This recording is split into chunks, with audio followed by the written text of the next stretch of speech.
having another look at the geospatial technology competency model, which has been around for a long time. It's by the U.S. Department of Labor, but they list different competencies that they think are important for a career in geospatial. And, I always try to remind myself of some of the things that are there, like interpersonal skills, integrity, professionalism, reading, writing, math, communication, critical and analytical thinking, teamwork, creative thinking. Welcome to another episode of the Mapscaping Podcast. My name is Daniel and this is a podcast for the geospatial community. My guest on the show today is Don Boys, and he is a professor at the University of Toronto in the Geography Department. And today on the podcast, we're going to be talking about GIS education and training.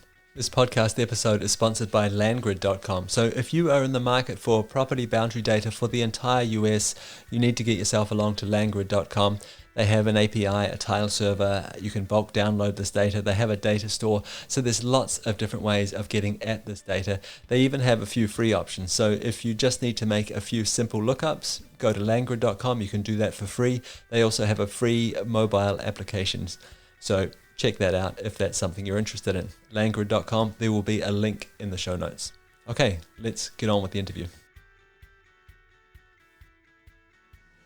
Welcome to the podcast, Don. Thank you for taking the time to do this interview with me. I really appreciate it. So today we're going to be talking about GIS education. We're going to be talking about in-person education, so the kind of thing that happens at a university, and we're going to be talking about the kind of education we can get online. So you have a lot of experience in both of these fields, but I think just before we dive into the conversation, perhaps you could take a couple of minutes just to introduce yourself to the audience. Sure. Thanks for having me, Daniel. It's great to be here. So I'm a professor in the teaching stream in the Department of Geography and Planning at the University of Toronto in Canada. The teaching stream means that I focus strictly on teaching as opposed to having a research program as well, which is to my liking. I like the fact that I get to teach a lot of GIS. U of T has about 93,000 students, so it's a pretty large school, and we're ranked usually around the top 20, 25 in the world, so it's a good place to work. I took my first GIS course in 1988, so it's been a while. Over the years, I've used a variety of different GIS software in different ways. I did my master's and PhD in the Western Arctic. I did a lot of field work up there. I ended up consulting up there for quite a while I was in school and then afterwards. So I consulted full time for about 2 or 3 years, and then saw an ad for a job at the University of Toronto, decided to apply kind of on a whim and ended up getting it. And I've been there ever since. So that's been about 20 years now. So like I said in the introduction, you have a massive amount of experience in this. I don't think you mentioned your online teaching experience there, but we'll get to that later on in the conversation. You said also that you had a PhD. I get a lot of people asking me, should I get a master's? Should I get a PhD? And just before we sort of move on, what are your thoughts around that? What do you do when a student comes to you and says, hey, I'm really interested in a career in geospatial and geography, and I'm not sure if I should get a master's or if I should go all in and do a PhD? That's a great question.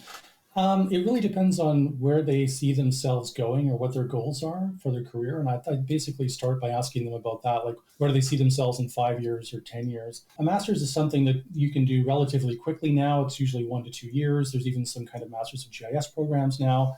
So that's not a big problem, or I don't sort of have an issue kind of recommending doing something like that, because I feel like if you got your undergrad, you want to do a little bit more, you want to be able to kind of dive in a little deeper into a particular aspect of GIS, then absolutely I would say a master's is probably not a bad idea. And it is a fairly marketable degree. So if you're looking for jobs, the fact that you have one is something, generally speaking, something that employers would see as attractive. The PhD is a whole other thing, though. It's such a huge time commitment and requires so much sacrifice in terms of time, money. If you're going through, usually when people are doing their PhD, they're at the age where they might be thinking about starting a family. They're seeing their friends going off and starting their careers, making money. And it's a long haul. It takes, I would think, at the very minimum 4 years. Often it's 5 or 6. So I don't discourage people from considering a PhD, but I think they need to know what they're getting into and what they might get out of it. So if they're thinking about going into academia, that's one thing versus using it for if they want to go into consulting or government or something like that. I honestly wasn't sure what I was going to do with it. To be honest, started my PhD because I was unemployed and had nothing else to do. And um, liked learning and liked being in a university. And I thought, I'll go start this and see what I think of it. And I think I had to start that way because it was such a daunting thing to get into. I thought, I'll just take this one step at a time. And of course, I ended up really enjoying it. I did decide I wanted to stay and finish it. And so for me, it was obviously something I'm really happy I did, but it's definitely not for everybody. Yeah, I can completely understand that. I think the people that I saw doing PhDs when I was at university, I mean, the time commitment was something else. It really was. I mean, you have to be fully devoted to this. And it's one thing to do the exciting research. I think it's a whole nother thing to write about the research. And then I actually saw some of them struggle to get jobs afterwards because they were so qualified. And I think employers have this idea that, oh, that this PhD student, we will never be able to stimulate them, because they know so much. I think it's something that people really need to think about before they make that time commitment. I absolutely agree. I mean, even when I started my PhD, I had already had my eyes set on being a consultant. I, at the time, honestly had no desire to be an academic. I didn't think that was for me. And so to me, I thought, well, this will make me more qualified as a consultant. I'm going to work for myself. So I wasn't so worried. I mean, I completely agree with what you're saying. There can be this perception of being overqualified depending on what you're applying for. But I actually asked a couple of consultants that I knew that I admired who were senior in the field, and I said, should I do this? And they said it absolutely won't hurt you if you're consulting. So it does depend a lot on what you're planning to do. But if I had decided I wanted to be a professor from the beginning, that is a very competitive market now. It's very difficult to get in. And so it's not impossible, but I just think people need to know when they go into this, what they might get out of it or what they may have to end up doing if they don't get into academia. Is there a backup plan that they're happy with? I really appreciate you taking the time to put a few thoughts around that for us. I think that'll help a lot of people out. When you think about students now, so we're talking about this in-person education, the kind of education that's happening at universities. Do we see any trends? Like how do you see what they're learning? How has that changed over time in terms of their spatial thinking and like their understandings of geospatial concepts and technologies? Great question.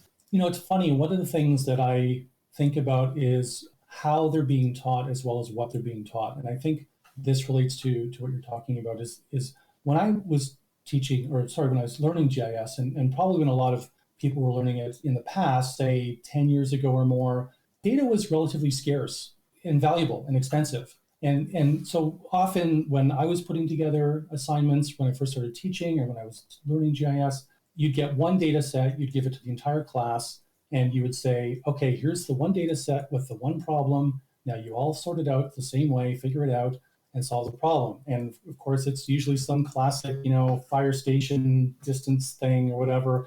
And the thing that I've really realized over time is that has completely shifted, that with the open data movement, with things like the ArcGIS online portal, there's such a ubiquity of data now. There's so much more data out there that's available that's not the way we have to teach anymore. I don't think that's a good way for people to learn. So to relate to that, what I've tried to do more and more is to let students explore the data themselves from the very beginning of what I'm teaching them in an introductory course. So I will try to give them opportunities as much as possible to find their own data on the topics that interest them for the geographic area that they're interested in. Like maybe it's where they live, or maybe where they want to travel, or maybe where they want to work at some point.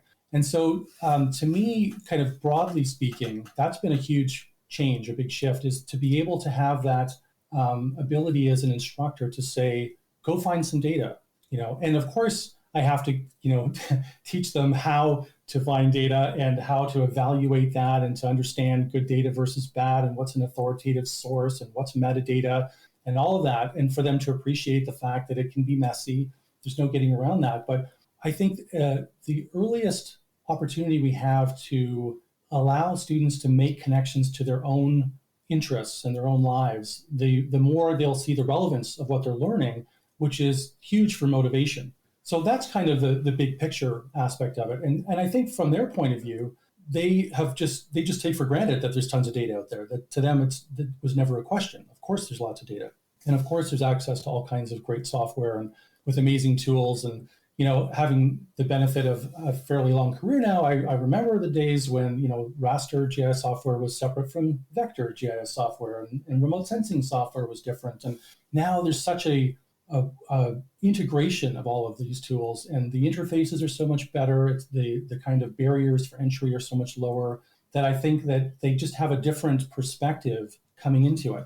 So that's kind of the big picture aspect of it. And then there's trends, of course, related to things like big data, data science, machine learning, artificial intelligence. But those are things that I think are much later in an educational sort of process, let's say, for a student, than what they're starting out with at the beginning, which is still pretty much the introductory things we probably all know and love about, what's a map and what's a coordinate system and what's a map projection, and those kinds of things.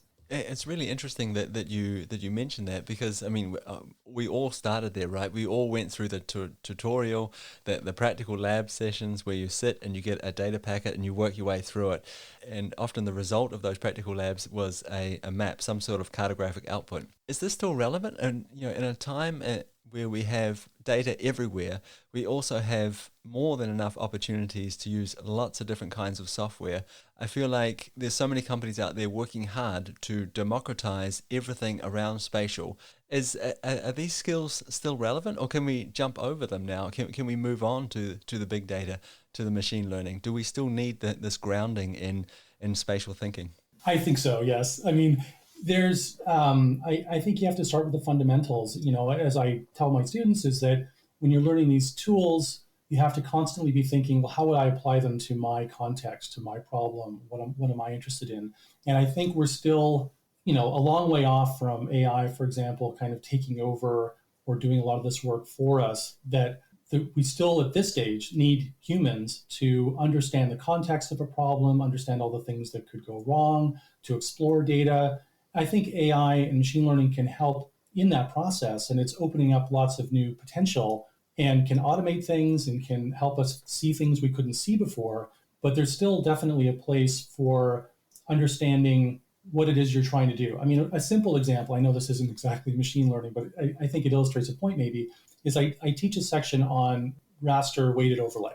I kind of go through the basics of how it works and how you set the weights for different layers. And I give examples, the typical kind of constraint analysis for citing a landfill or a store or whatever it happens to be. But I always emphasize the fact that the weightings is what makes it all work. And the weightings are based on expert knowledge, that they have to know why they're assigning weights to something before they put it all together, right? Otherwise, it's the usual garbage in, garbage out. So I think that's still, I think that's still relevant, is that, as an example of that is just understanding the context, the perspective, the variables, what to leave in, what to leave out. There's still definitely room for that. Yeah, and I realized that I was baiting you a little bit there, but I just want to hear you say that and really clarify that for the listeners, because I think this is incredibly important. I'd be curious to know now, if we stick with the idea of democratization, is it just geography students which are using and learning and interested in these kinds of skills and concepts, or do you see a wider sort of range of students focusing on it? One of the great things about the courses that I teach are that I get students from all over the university. And I mean, we can talk about the online courses in a minute, I suppose, but just within the University of Toronto, I get students from all over the place. And I also teach an introductory course specifically for graduate students. And they're even more kind of interesting in a way, because they're already doing research. They're already trying to figure out how to use GIS in their work. And so I get students from, architecture, civil engineering, Near and Middle Eastern studies, you name it. Like, there's all these different disciplines that are using it. And I've always really had this open, kind of welcoming attitude to them, is that the last thing I ever want to be is a gatekeeper for these people. I want them to be able to come in and see that they can learn this stuff, that I literally start from the very beginning with my introductory courses at the undergraduate level and at the graduate level. Is, I literally start with, what is a map? Why do we use maps? It's a form of communication. What does that help us do? And we kind of take it from there. So I think, like anything, we want to have people that are making informed decisions and know what they're doing and know how to use the tools and how to think critically about these things. But I absolutely welcome, people from all kinds of backgrounds. You mentioned just before your online course. I think now is a great time to jump over to that. Would you mind just taking a few minutes here to explain where your online course is, if you have many of them, and perhaps what it looks like? Sure. So I taught my first online course at U of T about 8 years ago. And it was really just kind of a fun experiment at the time. I mean, I'm kind of a techie person. I have a bit of an interest in photography and video anyway.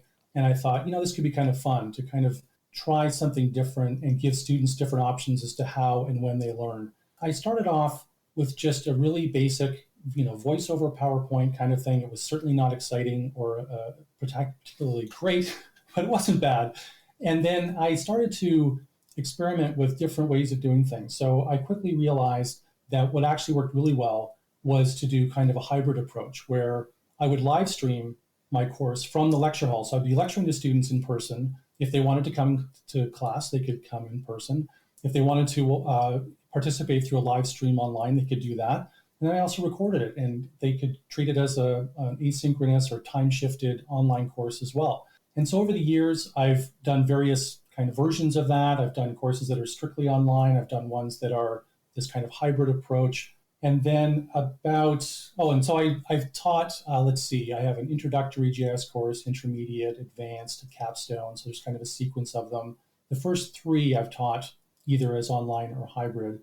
About a year and a half ago, I launched 4 Coursera courses through their, specialization program there, where basically I created 4 courses that are in a sequence as well that I teach for Coursera. So, for those people that don't know, what is Coursera?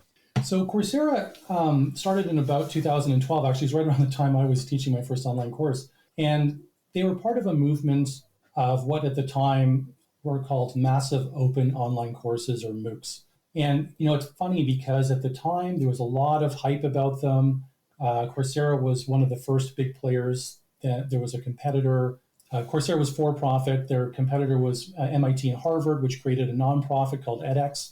And the idea originally was to allow people around the world open access to learning content and courses hosted by, let's call them prestigious universities. And so that they would be able to kind of democratize the learning process by allowing everybody in to learn. So over the years, they've evolved.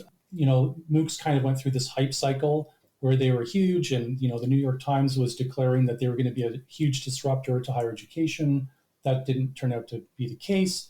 And I've noticed in the last 2 or 3 years that the term MOOC is used less and less. And, Coursera and others kind of just think of them or market them as online courses. So the massive and the open aspects of them maybe are not as, emphasized as much. But that's kind of generally where they are. So Coursera has, over 40 million people that are learners, as they call them, on the platform. They have thousands of courses. I think there's about 150 universities that are partners with them.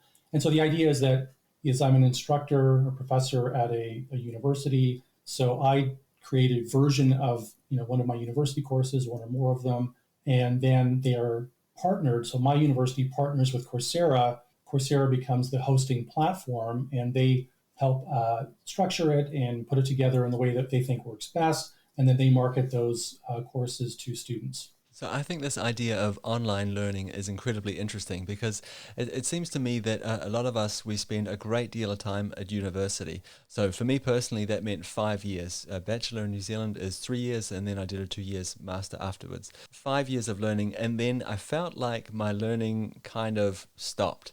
I went out into the workforce. Of course, there was a whole bunch of other things to learn, but that sort of technical side of the geospatial world, that really in-depth analysis, and when different technologies showed up, I found it really difficult to find time to learn them, but it was incredibly important. I mean, we all realize that things are moving faster, more and more technologies are showing up every day, and some of them are going to be very significant. So I'm really excited about this idea of learning online, but I have never taken an online course. Is there something, and I'm sure other people are in a similar situation, what should we know before we sign up for something like Coursera?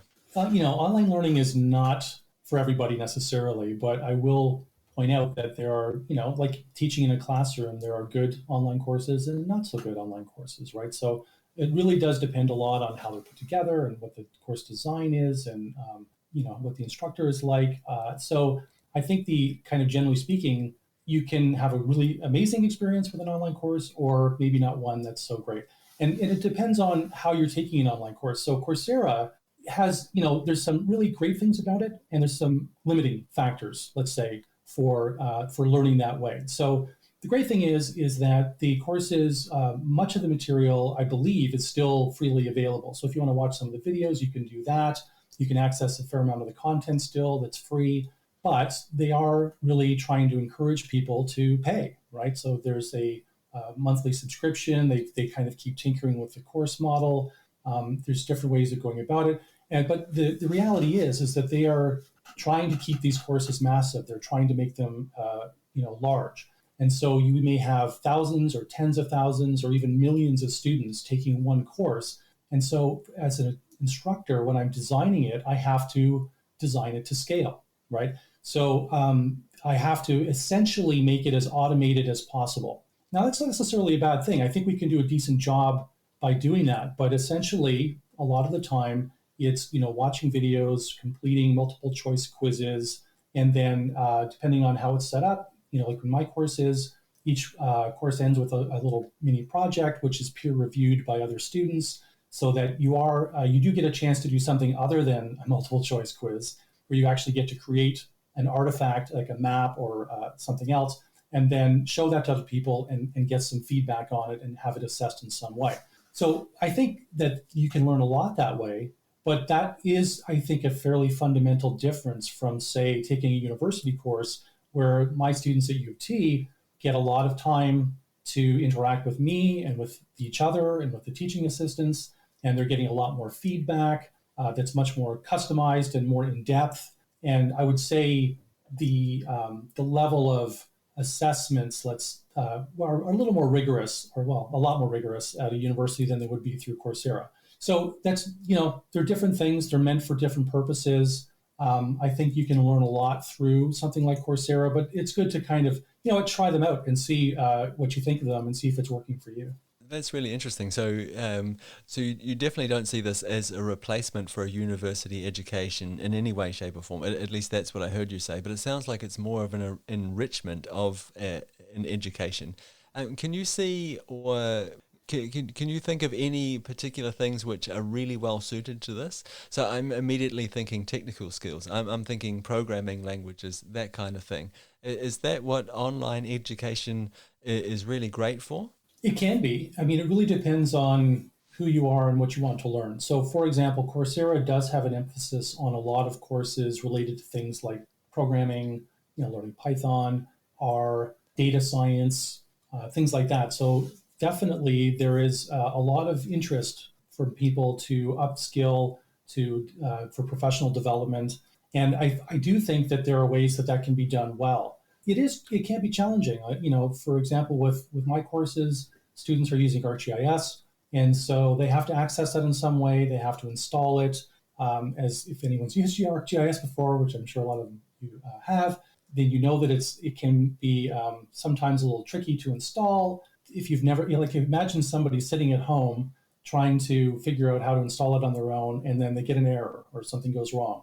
So it can be a little bit challenging from that point of view. It depends on the course, though, right? So the good part of that is that they can actually learn with real software, real applications, trying things out for themselves. And then there's other courses like, say, a Python course where they have these amazing, kind of modules built into the Coursera webpage where you're actually doing the coding inside that page, so you don't have to install anything. So it can work really well. I think there's variations on how this is implemented. But yeah, it can be a really useful way to learn. So I think the pandemic has taught a lot of us that we can move a lot of our lives, our professional lives, online, but not all of it. Not everything works really well online, but learning seems to be there's plenty of opportunity for that online. And I'm a firm believer in that we can learn almost anything we want. If you go to YouTube, somebody has created some content around it. And oftentimes with these online courses, from the little bit that I understand about them, I feel like perhaps one of the things we are paying for when we commit to paying for something like a course in Coursera is the structure that somebody has been through and filtered the material and structured in such a way that we can learn it. And I also feel like it's the accountability that we're paying for. Does that sound like a fair sort of understanding of it? Yeah, I think that's a really great way of putting it. It actually reminds me in a similar way of writing a textbook, right? Is that you're getting the product of somebody who is an expert in the field and has kind of looked at the landscape of all of the things that could be put into a course and decided what are the key topics, what are the key concepts, what order do I put them in, how do I explain them, what examples do I use. And so it really is related a lot to that person's experience, their ability to teach, even their personalities. And so that, can vary a lot, but I totally agree. And I actually think of the content that I create through, especially through videos, as kind of a form of a textbook, that I'm creating a library of material that students can access and learn from in a lot of different ways. So, I don't expect them to watch all of them, just like you wouldn't necessarily expect someone to read an entire textbook in one sitting, but I want to create things that are of use in a useful, digestible, easy to follow format. I'm wondering if you could give us any sort of stats or comparison between the amount of people that start a university education or a particular course perhaps and finish it, and in an in-person environment, in a university setting, and online. Is there anything there? Can you see sort of any overwhelming differences between the two? Yeah, I can. I mean, I think so. I'll start with my university students that I have in my own department. So, I've mentioned I teach a sequence of courses from introductory to intermediate to advanced to a capstone. And so we start with about 500 students a year in the introductory course. And then we get with about, I don't know, maybe 100, 120 in the second course. And from those, we get down to maybe 50 in the third course. And then in the capstone, there might be 20, 25. So when I was designing the curriculum for that, I wanted to keep that in mind, is that I don't see that necessarily as a bad thing. It's that there's lots of students who want to take one GIS course, they want to learn a little bit about it, and that's it. And so, I had to design the first course and say, well, if this is the only course somebody takes, what would they need to know and why would they want to know it? They're not going to become a GIS expert, but they want to have some understanding of kind of the basics so that if they go and look at a map in the future, they can have a critical understanding of, is this a good one or a bad one? What was the thought process that went into it, and so on. So I think that we have to kind of keep that in mind, is that it's tempting to want to teach to just the hardcore GIS nerds, right? Like the ones that are going to end up in careers in GIS. But I don't really see it that way. I want to help people learn as much GIS as they want to know. And that might be one course or two courses or three or four. So that's kind of my attitude. I'm happy to welcome them in to more courses and to make that as kind of barrier-free as possible. But they have to decide how much they want to learn. So that's in my university environment. In Coursera, the completion rates are lower. I think I checked today, my completion rates are hovering somewhere between about 10 and 12%, which I believe is actually not too bad for Coursera courses, which is fine. I mean, I think some people make a big deal about the low completion rates as though that's a problem, but it goes back to the analogy I have of creating a library of content or it being akin to a textbook. Is a lot of people have no intention of completing these courses. They just want to learn a certain thing. They just like you would go to YouTube and learn what you need to know about fixing your leaky faucet or something. People go in, they learn what they need to know. If they like it, they might keep learning. They might continue and complete the course. But they may just decide to kind of come in and get as much as they think they want, or maybe they decide it's not really for them. So that's fine too. Like I said, I try to make it as kind of open and inviting for people as I can, but they have to decide how much they want to learn. Yeah, and I think that's a great analogy with YouTube. And no one goes to YouTube, watches one video, and then watches all of the videos on how to fix your leaky faucet. No one arrives at a website and says, oh, I've read one page, therefore I better continue to read this entire website. And this is an idea of just-in-time learning, where I'm just learning the thing that I need right here, right now. I'm solving the question. And of course, Google is an amazing example of this, right? Like solve my, tell me the answer to this, please, Google. I get it. And then I don't continue reading. I go away and I solve the problem because I have the knowledge. Exactly. Yeah. Yeah. I mean, the other analogy with the textbook is like if you read one section or one chapter and then put it down, it's not like you failed or why didn't you read the entire thing? It all depends on what you're looking for. So I remember when I was starting my education and starting to learn about spatial thinking and geospatial technologies, and I was really excited about particular parts of it. I could look ahead in the future. I really want to learn that thing over there, but I had to wait. I had to go through a certain amount of courses first and pass them and finish them to a certain standard, and then I could move on slowly but surely. Do you see anything like when students start their educational journey, are they in general more excited about different things? Is it the map side of it that they see a lot of or they have a lot of excitement around, or is it the spatial analysis side of it? Is it perhaps the programming side of it? Is the visualization side of it? Is there any one thing where you feel like students are more excited about it when they first start learning about these different kinds of technologies? It's funny because I try the very first day, the first thing I say on the first day in my first introductory course is I don't go over the syllabus. I don't talk about, the exam or anything like that. I literally start by saying, what kinds of questions can you answer with a GIS? I don't even really talk about what a GIS is to begin with. I just say, if you had a map and you wanted to know something, how could you do that? What kinds of questions could you ask? What would be the thought process you would go through to answer that question? And I do really try to hook them from the beginning with this idea of, their questions and their interests and what they need to know.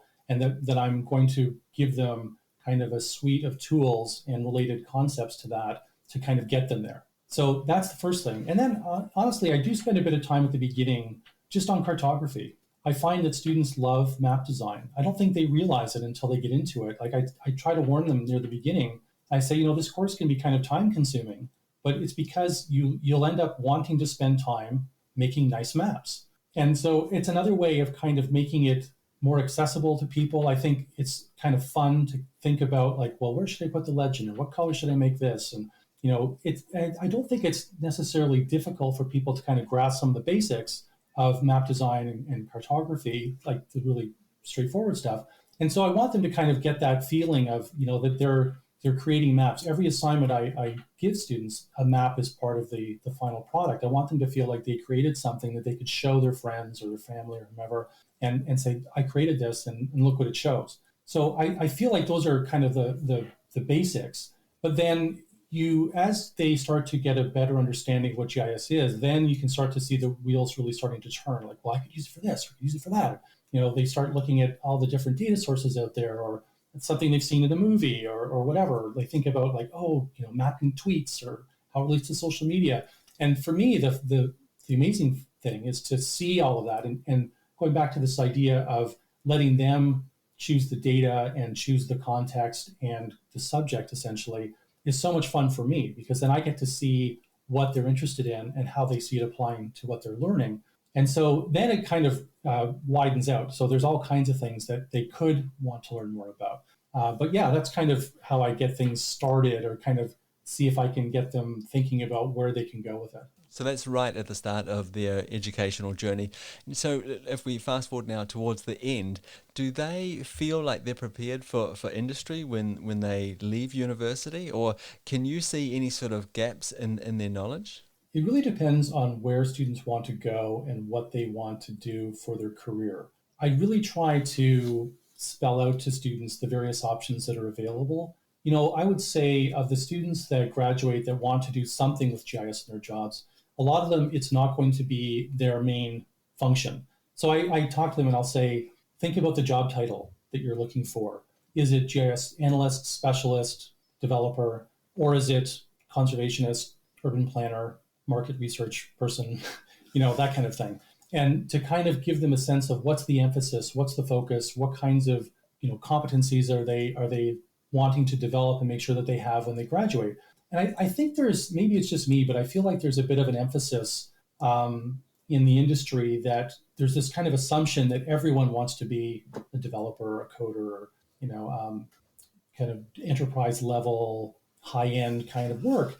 And yes, that is one of the paths that students can take in their careers. So we try to give them a decent grounding in, web-based GIS and data modeling, a little bit of SQL, some Python, so that they do have some of those skills as they, go forward. But as you might imagine from an academic, I also think it's important to have some of those other skills. And it's funny, I was having another look at the geospatial technology competency model, which has been around for a long time. It's by the U.S. Department of Labor, but they list different competencies that they think are important for a career in geospatial. And I always try to remind myself of some of the things that are there, like interpersonal skills, integrity, professionalism, reading, writing, math, communication, critical and analytical thinking, teamwork, creative thinking. Like there's all these things that students do develop and that we try to really help them with as they go through their university career. And it's been shown that employers really value that. They want people that have, elastic brains and are creative and are good at working with other people, tackling things in different ways. So we really try to work both sides of it. I do want them to have some really good skills. I want them to be able to feel confident that when they go out, they're going to be able to tick boxes, on an HR list of, skills that are required. But a lot of them, they're going to keep learning as they go. I think I'm not alone in this, that I think most people that work in the GIS field have taught themselves a lot of things. You have to work independently. You have to be able to kind of explore tools and, Google things and what does this thing do and why would I want to use it and what's an example, and kind of work your way through it. And being able to work independently, being able to have that critical thinking is really important. It's you have to be able to put all of that together into a package. So I feel like we try to, launch them into their careers, but with the mindset that they're going to have to continually keep learning through their careers, and that's a good thing. That's what honestly makes any job a lot more fun and a lot more interesting, is that you're not doing the same thing all the time, that you continue to grow as you move along. Thank you very much for that. I really appreciate that, because one of the questions I get most often is this, what skills should I be learning? And I feel like people are looking for a way of hacking the system. If I just learn this one thing, then I will go on to have a successful career. But I really feel like you have listed off a lot of less obvious skills, but for me personally, I think they're incredibly important. So I appreciate you just for highlighting some of those. One thing that I have conversations with students a lot about, they're getting ready to graduate and where are they going to go, and getting some advice, or they'll ask like, what are the kind of marketable skills that I should have? And sort of the, inevitable one that comes up all the time is Python and programming.